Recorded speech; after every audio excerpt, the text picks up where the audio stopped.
wine glass trembled, a fragile echo of the control she imagined she possessed. My words, sharp and precise, shattered that illusion, leaving the rehearsed script she and Mark had concocted dissolving into the sterile air of our Upper West Side apartment. Defenseless. That's what she was, as the storm of evidence I unleashed crashed around her. The truth, relentless and unforgiving, had finally cornered her. Denial, excuses, all crumbled like cheap plaster as I seized the narrative, reclaiming the story she thought she'd penned. Before you dive deeper into this story, please subscribe to the channel and hit the notification bell so you don't miss any new episodes.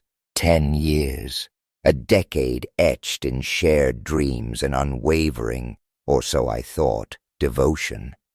Sarah and I built a life here in the city, brick by brick, a life that once vibrated with love, laughter, and a partnership so deep it felt like breathing. I still replay those early days in my mind, the electric charge between us, that effortless connection where words were almost superfluous. We shared everything, laid bare our passions, our anxieties, our wildest ambitions, whether it was a late-night run to Zabar's for emergency ice cream or a spontaneous road trip upstate to catch the fall foliage. We tackled it all together. It wasn't just love. It was the kind of bond you swore was unbreakable, forged in steel and fire. But time, that relentless sculptor, began to chip away at our masterpiece. Our once vibrant connection started to fray, subtly at first, like a thread pulling loose in a favorite sweater, then with an unmistakable, jarring clarity. The signs were there, whispers at first, almost imperceptible. A missed dinner here, an unexplained late night at the office there. Sarah's spark, her infectious enthusiasm for the things we once cherished, began to dim. The pottery classes in the village she'd once adored, the Sunday afternoons painting those miniature tiles for our Christmas village that took over the living room. Those moments of shared joy faded into hazy, distant memories. Her laughter, once so full of life, seemed strained, almost brittle when we were alone, like a carefully constructed facade. I tried to rationalize it, dismiss it as stress, the predictable ebb and flow of a long-term relationship. Life in New York is a pressure cooker after all. But deep down, a gnawing unease began to fester, a cold knot tightening in my stomach. Something was fundamentally wrong. The changes in Sarah became bolder, harder to ignore without willful blindness. She started coming home later and later, always armed with a perfectly plausible excuse.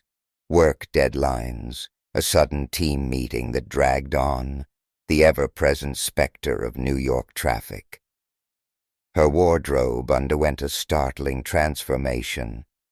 Gone were the comfortable jeans and sweaters she'd lived in for years, replaced by more daring, more provocative choices. Clothes that screamed, "Look at me," in a way that felt foreign, alien to the Sarah I knew.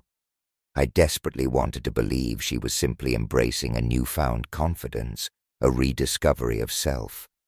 But my gut, that primal instinct, screamed otherwise. And then there was Mark. His name started to surface in the casual currents of our conversations, a colleague from her advertising agency downtown. At first it seemed innocuous enough. She spoke of him in the same detached, professional tone she used for everyone else at her job. But as weeks bled into months, I noticed a shift. His name crept into conversations more and more frequently, a subtle but undeniable undercurrent. And then there was her face. It lit up when she spoke of him. a genuine, unguarded radiance I hadn't witnessed in what felt like an eternity. It was the kind of light that used to be reserved for me. My heart sank a little deeper each time. I tried to talk to her, to gently broach the subject of my growing unease, but Sarah brushed me off with practiced ease, a dismissive wave of her hand and a sigh. "You're just being paranoid," she'd say, her tone exasperated yet strangely calm, too calm. "Mark is just a friend.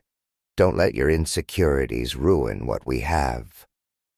Her words stung, not because I believed them, but because they were so calculated, so deliberately dismissive. It was as if my feelings, my gut instincts, didn't even register on her radar. But I knew what I saw, what I felt. Sarah was slipping away from me, inch by agonizing inch, piece by precious piece. The tipping point, the moment the dam finally cracked, came one ordinary Tuesday evening. I was paying bills at her desk, a mundane task, when I stumbled upon an innocuous detail in an email she had carelessly left open on her laptop.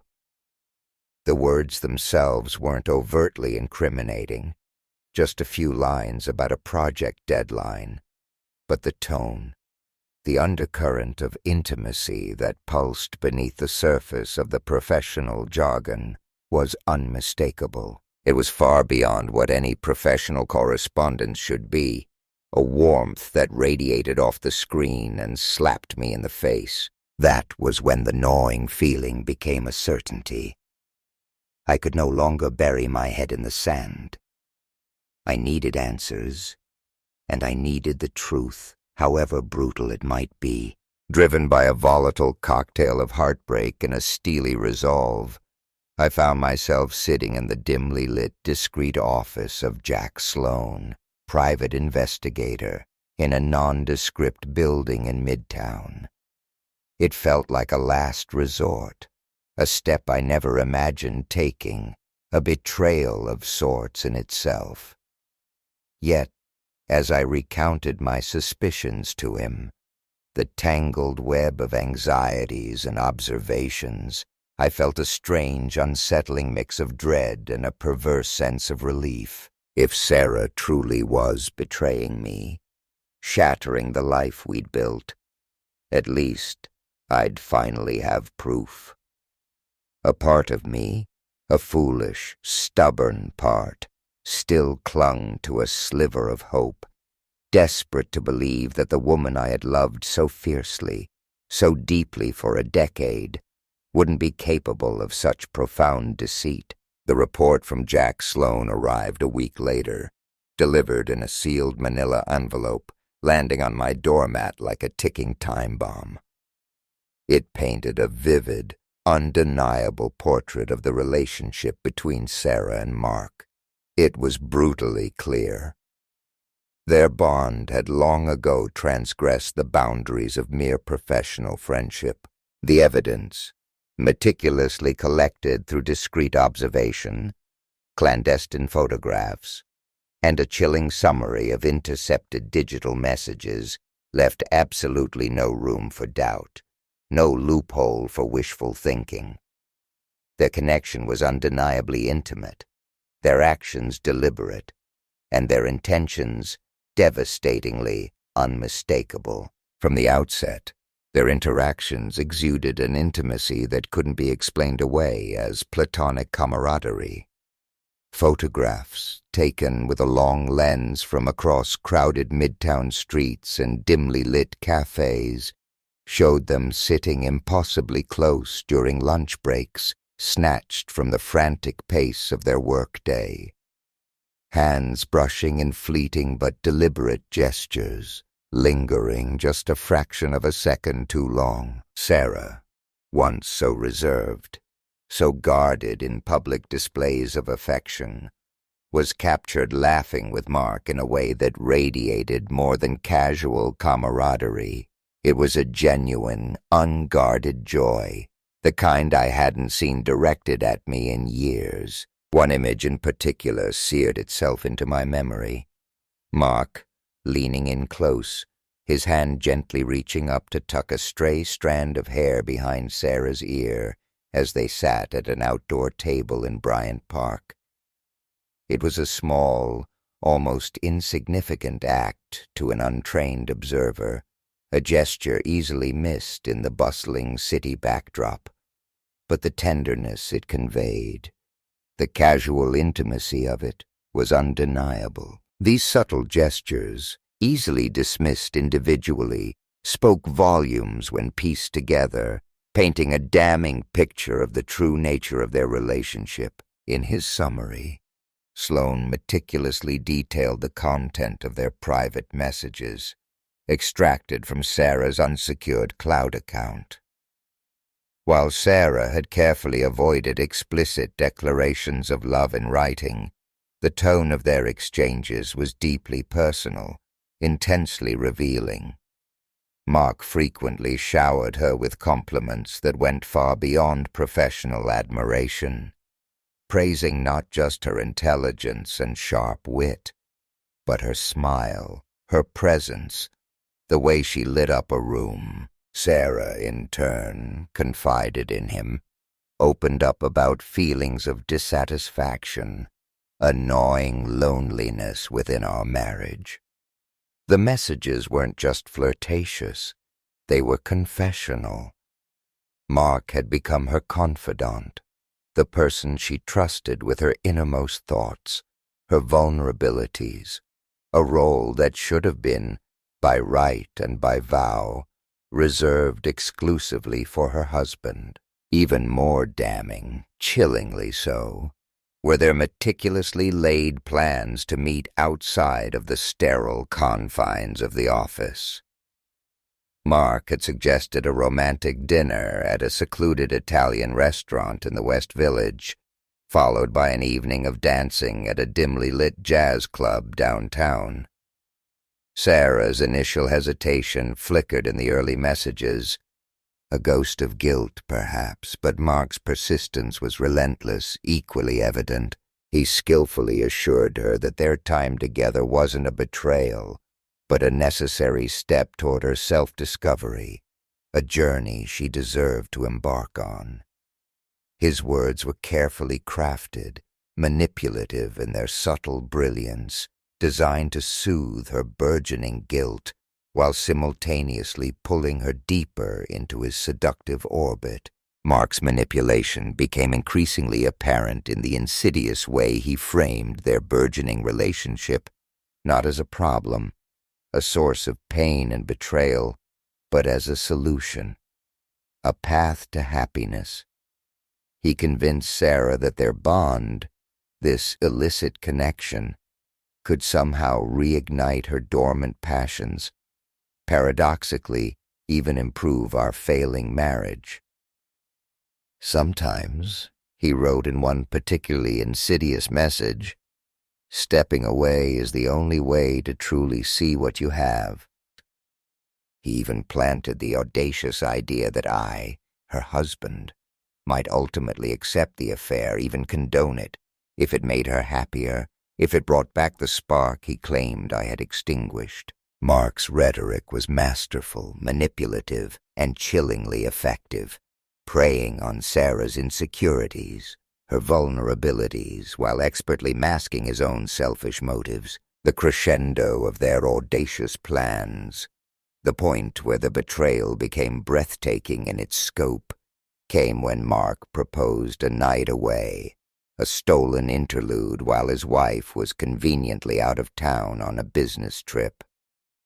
He suggested a night at the Plaza, a luxury hotel overlooking Central Park, a monument to romance and indulgence.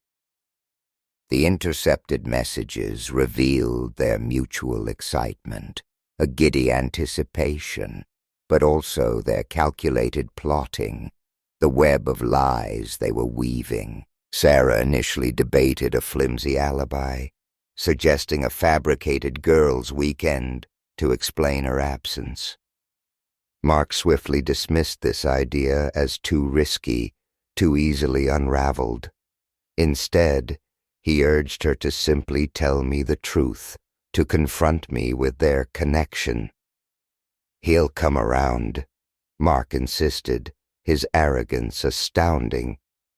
"If he truly loves you, he'll want you to be happy even if it's with someone else." Reading those words, seeing their scheme laid bare in stark black and white, ignited a white-hot fury, a visceral rage I hadn't known I was capable of. Mark's audacity was breathtaking, his self-assuredness infuriating. But what cut deepest, what truly twisted the knife, was Sarah's willingness, her eager participation in this elaborate deception.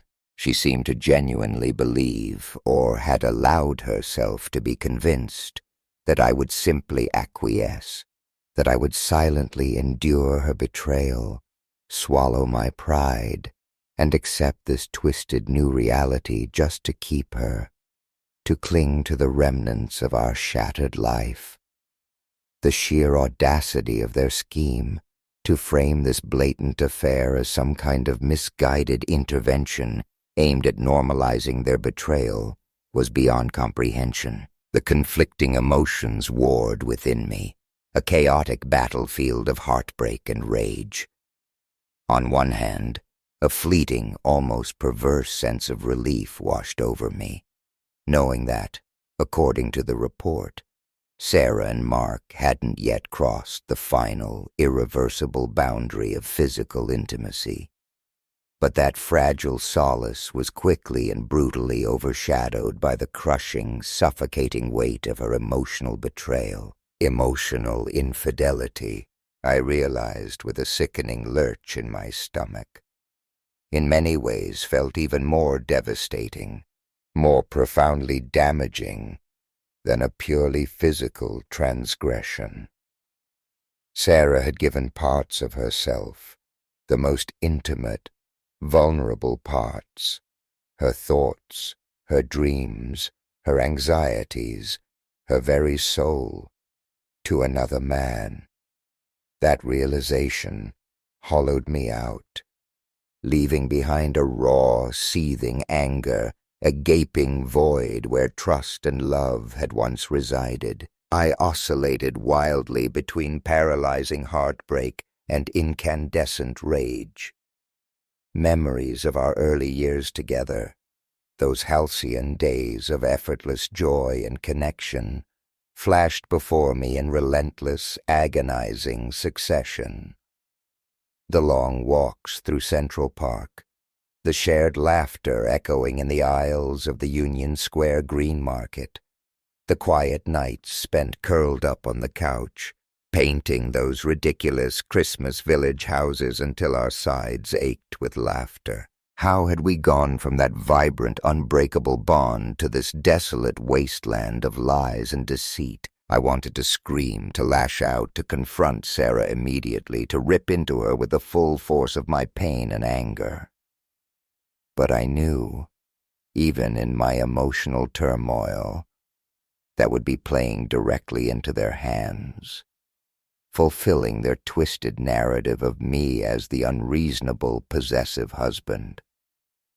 If I wanted to regain control, to salvage any semblance of dignity from this wreckage, I needed to approach this strategically, coldly, with a surgeon's precision. Over the weekend, I immersed myself in meticulous planning, transforming our apartment into a war room.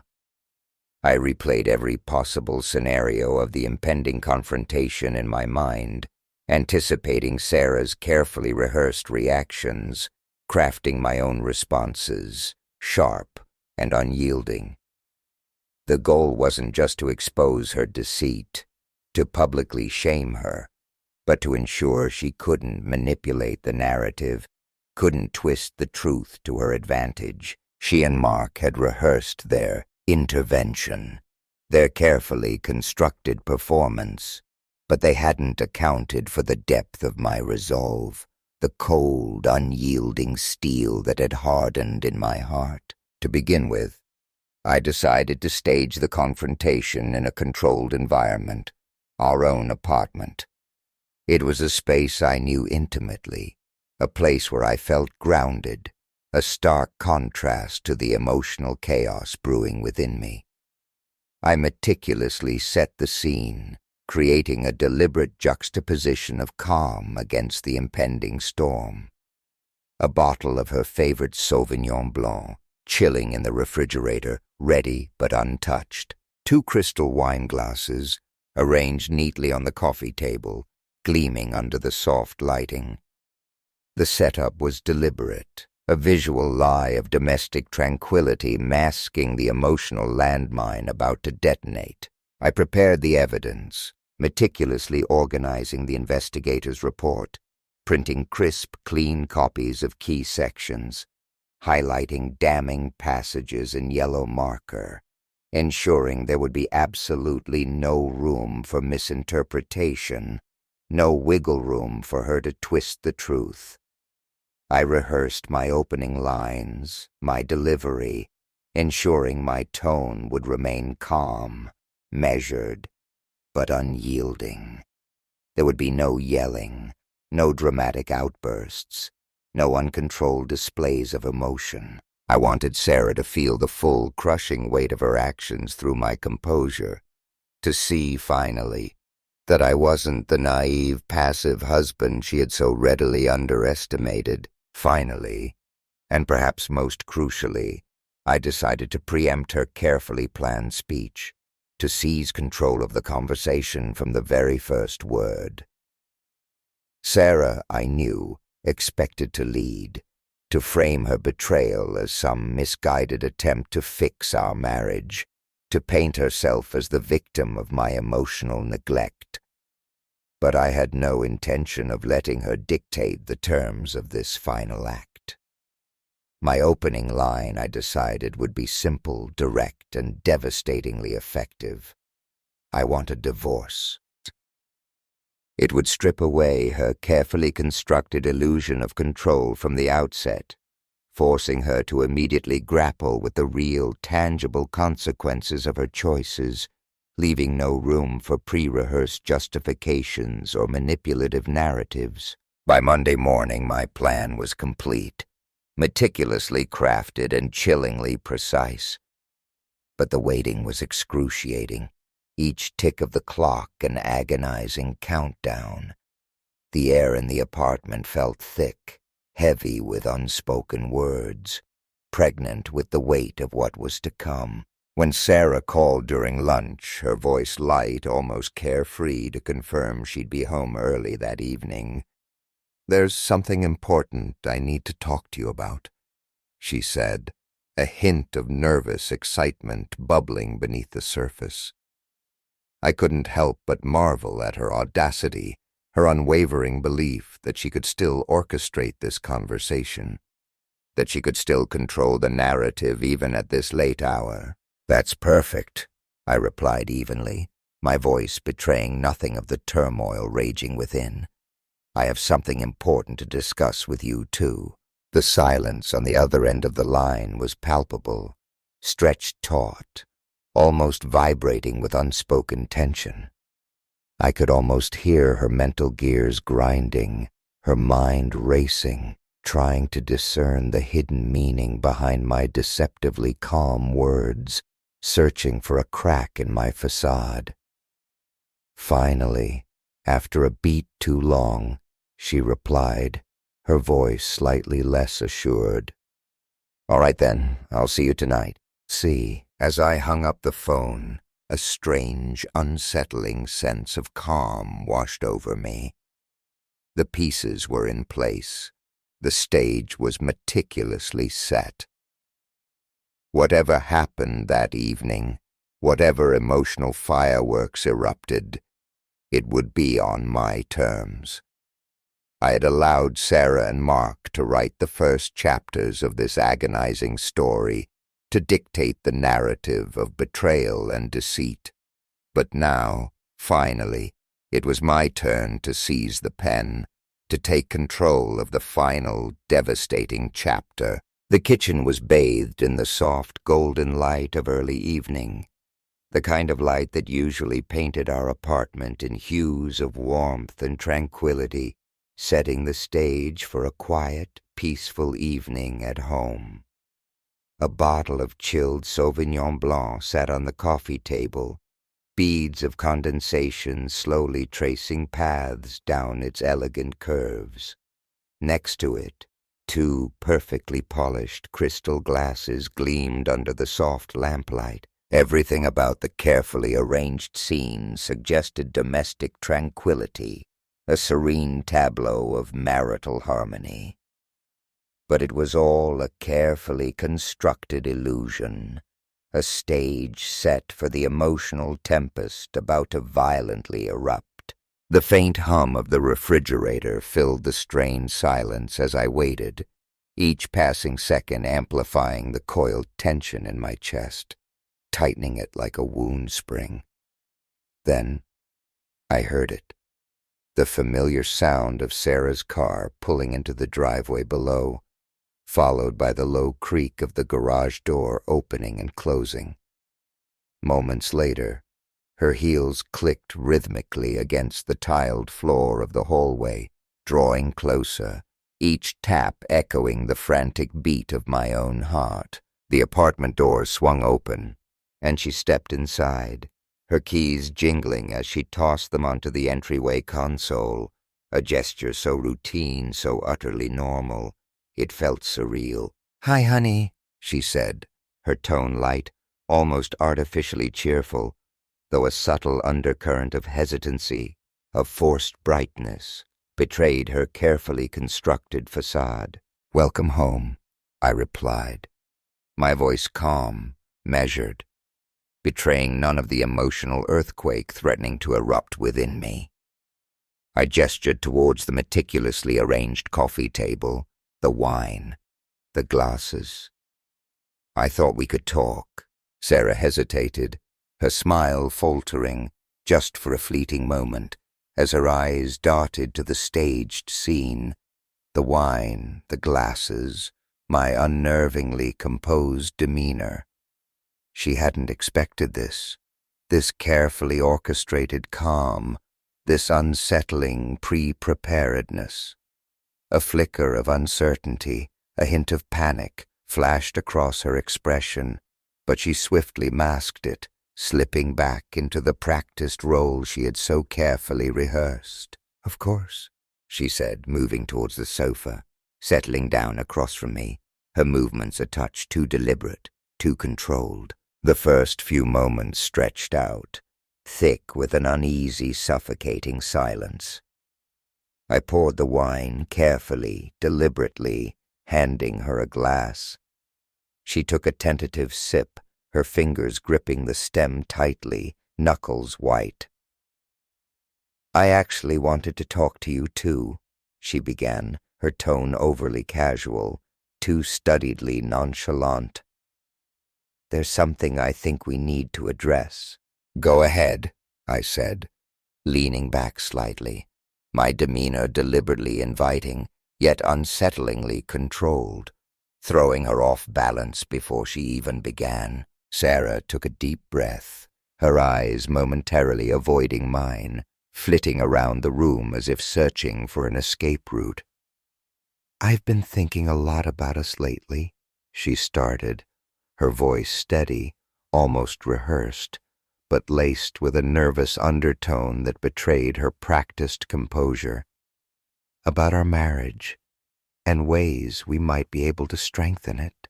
My lips curved into a faint, almost imperceptible smile, a thin, mirthless line. "Strengthen it," I echoed, the words hanging in the air, heavy with irony. "Interesting choice of words. Please continue." She hesitated again, her practiced lines, her carefully constructed script, suddenly slipping away as my unnerving calmness began to unravel her carefully constructed composure. "Well, I've been feeling like maybe we've lost the spark," she ventured, her voice faltering, losing its rehearsed steadiness. "And I think there might be ways to rekindle that. Like a romantic dinner and an overnight stay at the plaza.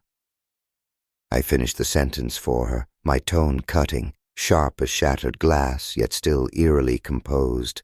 The color drained from her face, leaving her skin ashen, deathly pale.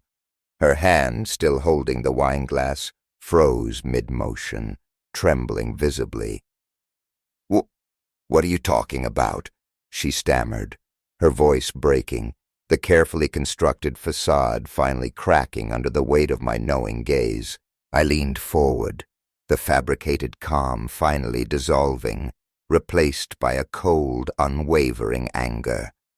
I met her eyes with a piercing gaze, unflinching, unforgiving. "Don't insult my intelligence, Sarah," I said, my voice low, dangerously soft but firm as granite. "I know everything. About you, about Mark, about the elaborate plans you've been so meticulously making." Her glass trembled violently in her hand, the red wine sloshing precariously close to the rim. She hastily set it down on the coffee table before it could tip over, staining the pristine white surface. "That's not true," she said quickly, her voice rising in pitch, edging towards hysteria. "You're imagining things."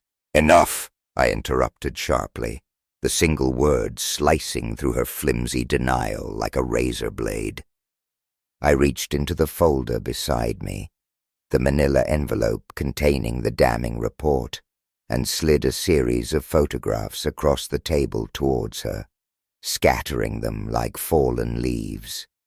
Sarah's eyes widened in horror, pupils dilating, as she saw the undeniable evidence laid bare before her. Images of her hand entwined with Mark's, their bodies leaning close, his lips captured, brushing her cheek in a fleeting, intimate moment, all captured with unflinching clarity. Her breath hitched in her throat, a strangled gasp, and she looked up at me, her face ashen, her eyes wide with a mixture of fear and dawning realization. I can explain," she whispered, the words barely audible, a desperate plea for absolution. "I'm sure you can," I said bitterly, folding my arms across my chest, my gaze unwavering. "But nothing you say, no carefully crafted explanation, will erase what I've seen, what I've read." I tapped the folder on the table, the weight of the evidence palpable. Emails, texts, lunch dates, late nights. "You've been planning this for weeks, haven't you?" Tears began to well up in her eyes, shimmering and threatening to spill over as she shook her head weakly, a pathetic denial. "It's not what you think," she said, her voice trembling, on the verge of collapse. Mark and I, it's not serious. It never went that far." My laugh was cold, devoid of humor, a harsh, bitter sound that echoed in the suddenly silent room. "Not serious," I repeated, my tone incredulous, laced with scorn. "You were rehearsing how to tell me you wanted a date night, a romantic overnight stay with another man, Sarah. You planned to come home to me afterward, crawl back into our bed like nothing had happened, and you call that not serious?" Sarah's carefully constructed composure finally crumbled, shattering into a million pieces. Her shoulders began to shake uncontrollably, racking sobs tearing through her chest as tears finally spilled over, streaming down her pale face. Her hands clutched the edge of the coffee table, gripping it desperately, as if it were the only thing grounding her, preventing her from being swept away by the tidal wave of her own deceit. "Please, listen to me," she pleaded, her voice choked with sobs, barely audible above her weeping. "I'll end it. I'll quit my job. I'll do whatever it takes to fix this. I shook my head slowly, deliberately, my expression hardening, my heart a cold, unyielding stone. It's too late for that, Sarah, I said, my voice heavy with finality, each word a nail hammered into the coffin of our marriage. I want a divorce. The words hit her like a physical blow, an invisible fist slamming into her chest. She gasped, a sharp, ragged intake of breath, her eyes widening in genuine, unadulterated shock. No, she whispered, shaking her head violently, a frantic, desperate denial. No, you don't mean that. You can't mean that. I do, I said firmly, my voice leaving no room for argument, no space for negotiation. I've already spoken to a lawyer. You'll be served the papers by Friday. Her face crumpled completely, all pretense of composure vanishing. She buried her face in her hands, her sobs muffled but heart-wrenching in their raw intensity. Please, she begged, her voice breaking, a desperate, broken plea. Don't do this. Don't throw away everything we've built. I stood up, the legs of my chair scraping harshly against the polished hardwood floor as I pushed it back, a sound that echoed the finality of my decision. You threw it away, Sarah, I said coldly, my voice devoid of emotion. The moment you chose him over us. I turned to leave the room, to escape the suffocating weight of her grief, to put an end to this agonizing charade. I'm done, Sarah, I'm done. As I walked away, her cries echoed behind me, a mournful lament filling the suddenly vast emptiness of the apartment. But I didn't look back. The carefully constructed tranquility of the kitchen, the illusion of domestic peace, had been irrevocably shattered, replaced by the raw, unfiltered reality of our broken marriage. The confrontation was over, the final act played out, but the bitter taste of unfinished wine, the acrid scent of betrayal, would linger long after she was gone. As the front door clicked shut behind me, leaving Sarah alone in the suffocating silence of the apartment, she felt her world crumbling around her, collapsing in on itself. Desperation surged, a frantic primal need to undo what had been done, to rewind the clock, to somehow salvage the wreckage. She ran after me, stumbling in her haste, catching up to me at the foot of the stairs, her voice cracked, raw with unshed tears as she called out, "Please wait!" I turned, my face a mask of exhaustion, of cold resolve, but even in the dim light of the hallway, I could see the raw, naked pain etched on her face, the genuine desperation in her eyes. A flicker of something, not forgiveness, but perhaps a faint echo of empathy, stirred within me, quickly suppressed.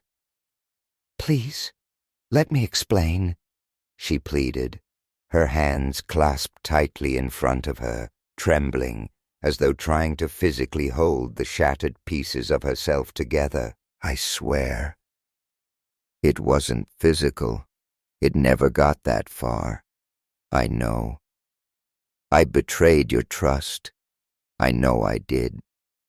But it was just, I don't know what I was thinking. I was lonely.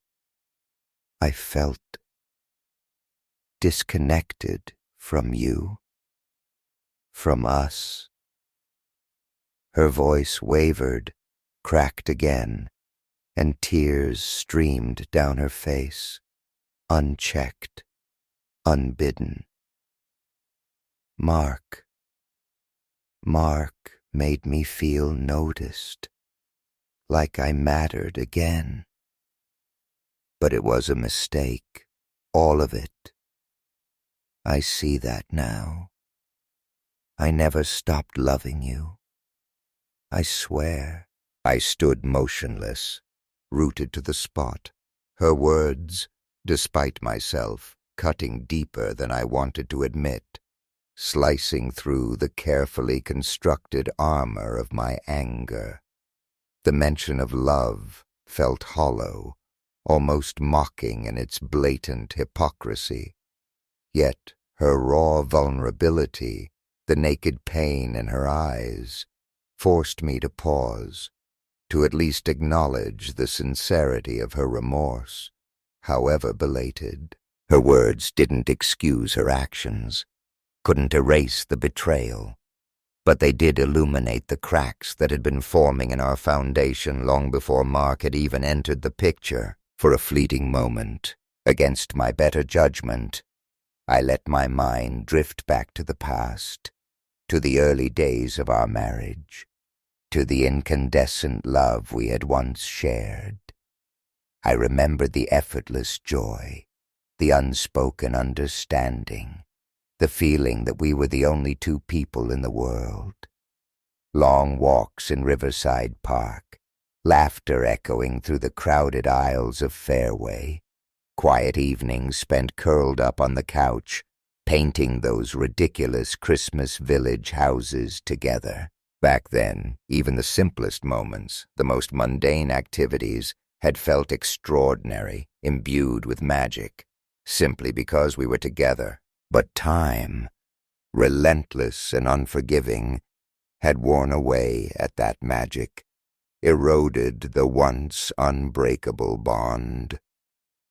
I recalled the growing distance, the subtle but undeniable shift in our dynamic, how our shared laughter had been replaced by polite, strained small talk, and our once intimate nights had dwindled into a routine silence, a chasm widening between us in the darkness. Somewhere along the way our priorities had shifted, our paths diverged, and we had both, perhaps, stopped making the conscious effort, stopped investing the time and emotional energy necessary to nurture and sustain the fragile flame of our love. Still, as much as I acknowledged my own role, my own complicity in the slow, agonizing erosion of our marriage, I wouldn't, ignore the crushing weight of her betrayal. Maybe, just maybe, we both made mistakes, contributed to the unraveling of what we had. But Sarah, in her loneliness, in her misguided search for validation, had made a choice, a conscious, deliberate choice to turn away from me, to seek solace in the arms of another man, when things got hard, when the spark began to dim. And that, I realized with a painful clarity, was the choice I simply couldn't forgive. That was the line she had irrevocably crossed, the chasm too deep to bridge. Maybe we both made mistakes, I said finally, my voice low, heavy with a weariness that went bone deep. But you made a choice, Sarah. A choice to turn away from me when things got hard. Her sobs grew louder, more wrenching, but I didn't reach out to comfort her, couldn't bring myself to offer even a gesture of solace. Instead, I turned again, my back to her tears, and walked away, leaving her standing alone at the foot of the stairs, the echo of my footsteps fading into the haunting stillness of the empty hallway. In the sterile, impersonal quiet of the therapist's office, Sarah and I sat across from each other, an unbridgeable gulf of silence stretching between us, as vast and desolate as the emotional landscape of our shattered marriage. The therapist, a soft-spoken man with kind, empathetic eyes, guided our conversation gently, patiently, encouraging us to explore the tangled roots of our mutual pain, to excavate the buried layers of resentment and regret. For the first time in years, truly years, we spoke openly, honestly, laying bare our raw, exposed feelings, our deepest fears, our most agonizing regrets. Yet paradoxically, each carefully chosen word, each painfully articulated confession, seemed only to deepen the chasm between us, widening the divide until it felt insurmountable. Sarah, her voice trembling, fragile as spun glass, described the suffocating loneliness that had crept into her life, insidiously, like a slow-acting poison. She spoke of her yearning for connection, for validation, for something, anything, to fill the growing void within her. And then, the inevitable, agonizing confession of guilt, the crushing weight of remorse that consumed her as her emotional entanglement with Mark had unfolded, spiraling out of control. Her voice cracked, choked with tears as she admitted, "I was selfish, so incredibly selfish. I wasn't thinking about us, about what we had, what we'd built together. I thought I was finding something I'd lost, something that was missing. But now I see. I was only pushing it further away, destroying everything in my desperate search for something that was never really there, ever." Her words, raw and honest in their self-recrimination, stirred a flicker of something within me, a faint echo of empathy, a grudging recognition of her pain. I recognized the crushing isolation she described, because in truth, I had felt it too. I had been equally complicit, equally guilty of allowing our once vibrant bond to weaken, to fray, to slowly unravel. But, and this was the unbridgeable chasm, I hadn't sought solace in the arms of another woman. That was the line she had crossed, the unforgivable transgression, the betrayal I simply wouldn't move past. When it was my turn to speak, I didn't hold back, didn't sugarcoat the brutal reality of her actions, didn't spare her feelings in the name of therapeutic gentleness. I spoke of the gut-wrenching humiliation, the searing betrayal that had ripped through the very fabric of my being. I spoke of the endless, sleepless nights, the gnawing suspicion that had poisoned our days, and the sharp, visceral pain of seeing the evidence laid bare, the cold, hard proof of her deceit. "It's not just about what you did, Sarah," I said, my voice steady, unwavering, but laced with a deep, profound pain. "It's about the trust you shattered so casually, so completely, the trust I don't know how, or if I even want to, rebuild. Every time I think, just for a fleeting moment, about forgiving you, about trying to salvage something from this wreckage, I remember those pictures, those messages, those lies. And I can't." The therapist, his expression somber, acknowledging the seemingly insurmountable depth of our wounds, gently suggested paths forward, tentative possibilities of healing.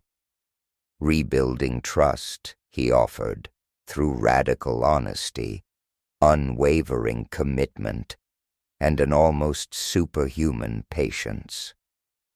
Rekindling our connection, he proposed, with time, with focused effort, with a willingness to let go of the past, to somehow forgive and forget. Yet, as the therapy sessions continued, week after agonizing week, it became brutally clear to all three of us in that sterile room that the damage was simply too extensive, too deeply ingrained. My walls, built brick by brick from the rubble of our shattered trust, were too high, too impenetrable. And Sarah's remorse, however genuine, however heartfelt, wasn't enough, could never be enough to dismantle them. On the final day of therapy, the last session scheduled, I spoke with a quiet, resolute finality. "I've tried," I said, my voice low but firm. "I've honestly tried to find a way to move past this, to forgive, to forget. But I can't. I'll always wonder, always doubt, always see those images in my mind. And that's no way to live. Not for me. And not for you either, Sarah." Sarah's tears fell freely, silently tracing paths down her cheeks. But she didn't argue, didn't protest, didn't attempt to offer any further justifications or pleas for reconciliation. Somewhere deep down, in the quiet, desolate spaces of her own heart, she knew I was right. As we left the therapist's office for the last time, walking out into the harsh, unforgiving glare of the New York City afternoon, it was clear, unspoken but undeniable, that our marriage was over, irrevocably fractured beyond repair by choices that simply couldn't be undone.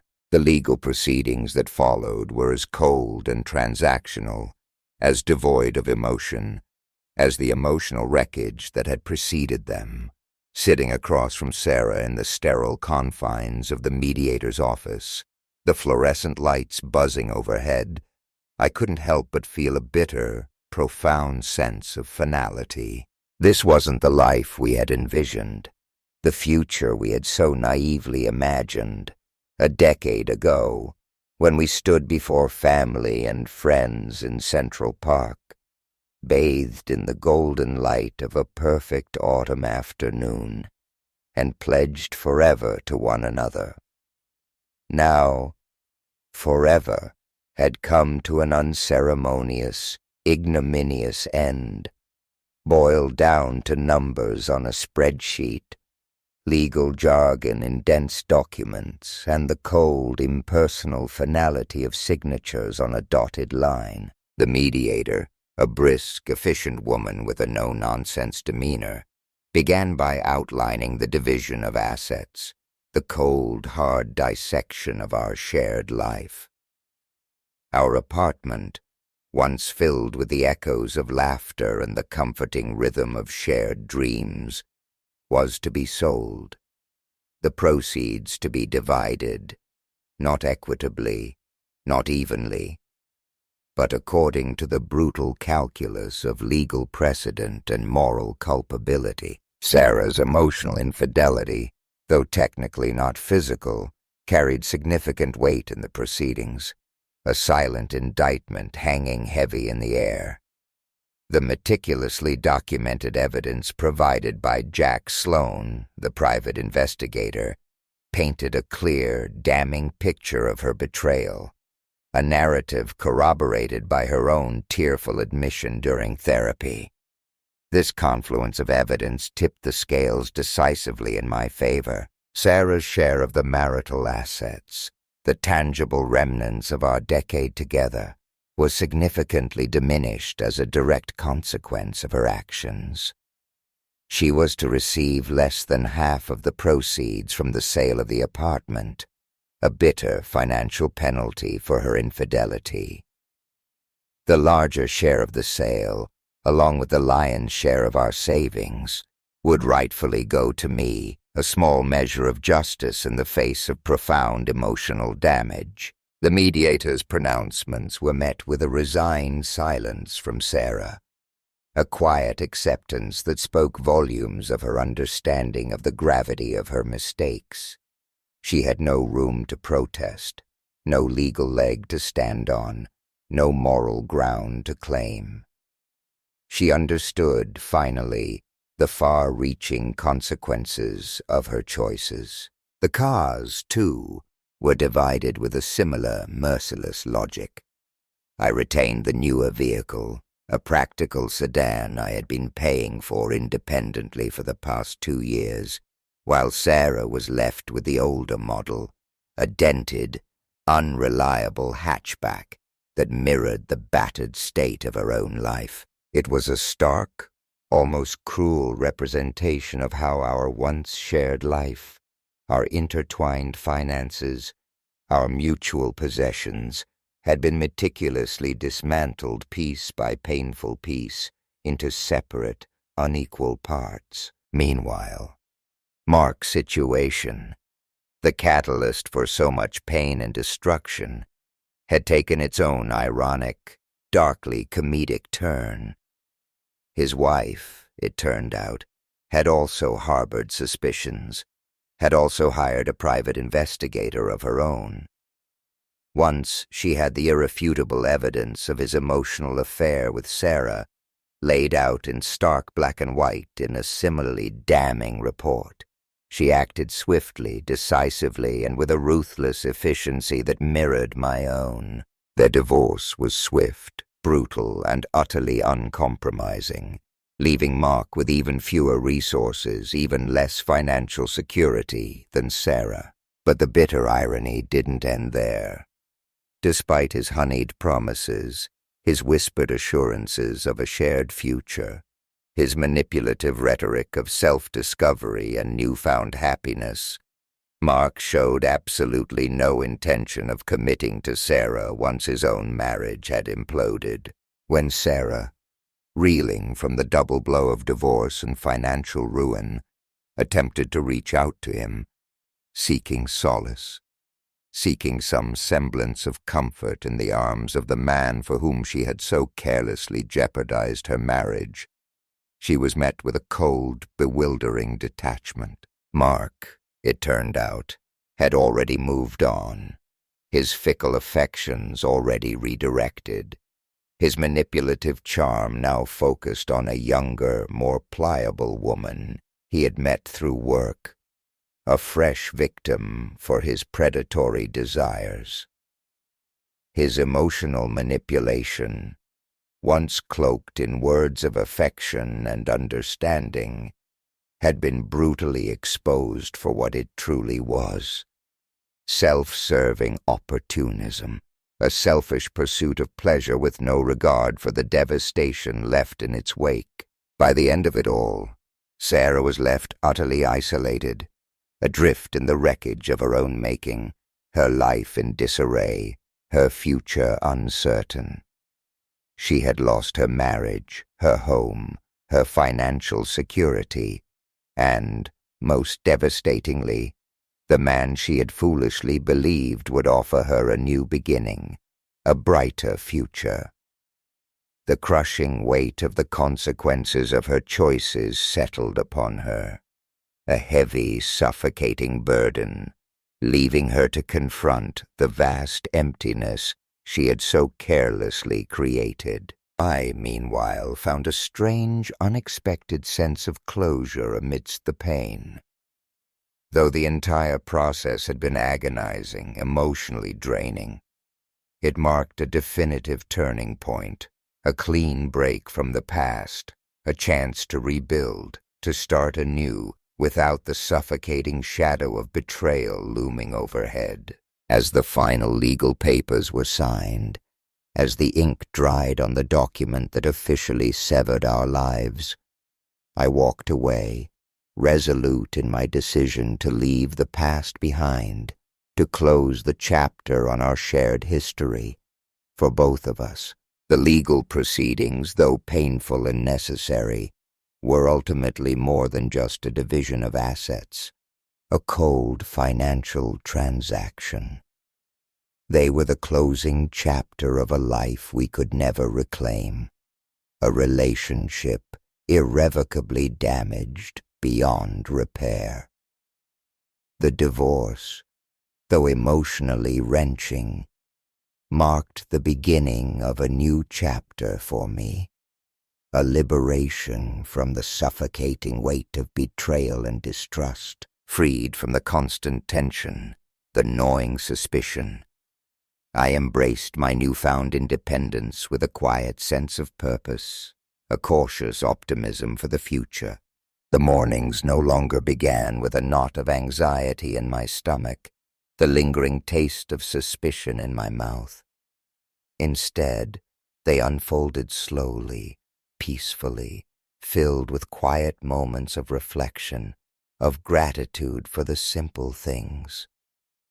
I rediscovered the simple pleasures of life, things I had long taken for granted, things that had been overshadowed by the heaviness of my crumbling marriage. Exploring local parks, walking aimlessly through the city streets, taking long drives upstate to escape the urban grind, and reconnecting with old friends, rekindling friendships that had faded during the tumultuous years of my marriage.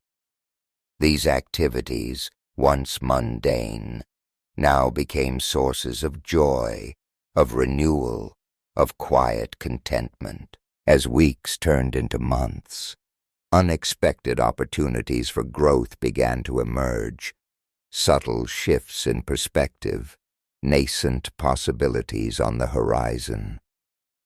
I took up photography, something I'd always dabbled in but never fully pursued, finding solace in the creative process, in capturing the beauty and complexity of the world through a new lens. Weekends were filled with photography workshops, impromptu street photography expeditions, and meetups with other photographers, where I found camaraderie, a sense of belonging, among others who shared my newfound passion. Through these unexpected interactions, I met people who enriched my life in surprising ways. People who saw me not as a victim of betrayal, but as a man on a new path, a man open to new possibilities. Among them was a woman, a fellow photographer, whose laughter was infectious, whose warmth was genuine, and whose quiet understanding reminded me that the possibility of love, of genuine connection, still existed, even after the devastation I had endured. While I approached this budding relationship with caution, a healthy dose of skepticism born of past pain, I also allowed myself to feel a flicker of hope, a tentative optimism about the future, about the possibility of a fresh start, a new beginning. In stark contrast, Sarah's life, post-divorce, seemed to unravel further, a slow, agonizing descent into isolation and regret. Left alone after Mark's abrupt departure, abandoned by the man for whom she had sacrificed everything, she found herself adrift, unmoored, with no anchor to hold on to. The relationship she attempted to pursue afterward, fleeting and unsatisfying, felt shallow, devoid of genuine connection. Men who were initially intrigued by her, drawn in by her vulnerability, were quickly deterred by the heavy baggage she carried, the shadow of her past mistakes that clung to her like a shroud. She struggled to find someone willing to build something meaningful, something lasting, on the shaky foundation of her broken past. Her nights grew increasingly lonelier, the silence of her empty apartment amplifying the gnawing emptiness within her. Her once busy social calendar, once filled with dinners out and evenings in the city's vibrant nightlife, was now replaced by long, solitary evenings spent scrolling through old photos on her phone, rereading old messages, haunted by the ghost of what she had lost, consumed by a relentless longing for what could have been. Sarah reflected on her decisions, the cascade of choices that had led her to this desolate place, with a bitter mix of regret and shame, finally, brutally, admitting to herself the devastating depth of her mistakes. "How could I have been so blind?" she whispered to the empty rooms of her apartment, her voice echoing in the silence, a mournful lament. The painful realization that she had traded something real, something enduring, something precious, for a fleeting thrill, a momentary illusion of passion, was a bitter pill to swallow, a truth she would be forced to live with for the rest of her days. The contrast between our lives, stark and unforgiving, became a constant, unavoidable reminder of the diverging paths we had chosen.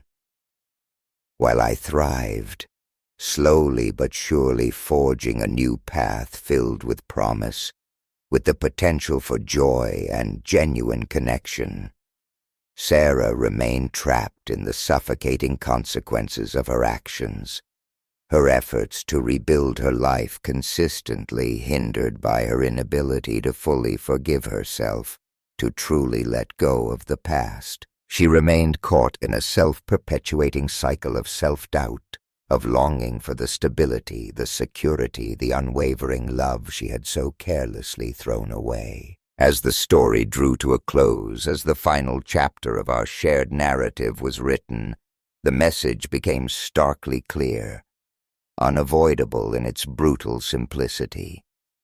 Life, in all its messy complexity, is ultimately shaped by the choices we make, and, even more importantly, by the responsibility we take, or fail to take, for those choices. My journey, from heartbreak and betrayal to resilience and newfound independence, illustrated the transformative power of letting go, of embracing change, of choosing to move forward even in the face of profound pain. Sarah's struggles, her ongoing battle with regret and self-recrimination, underscored the lasting impact of missed opportunities, of choices made in moments of weakness, of the enduring consequences of actions taken without thought for the future. Together, our intertwined journeys, our separate paths diverging so dramatically, offered a poignant cautionary reminder of the enduring importance of trust, of honesty, of commitment, and perhaps most crucially, of the courage to face the often devastating consequences of one's own actions.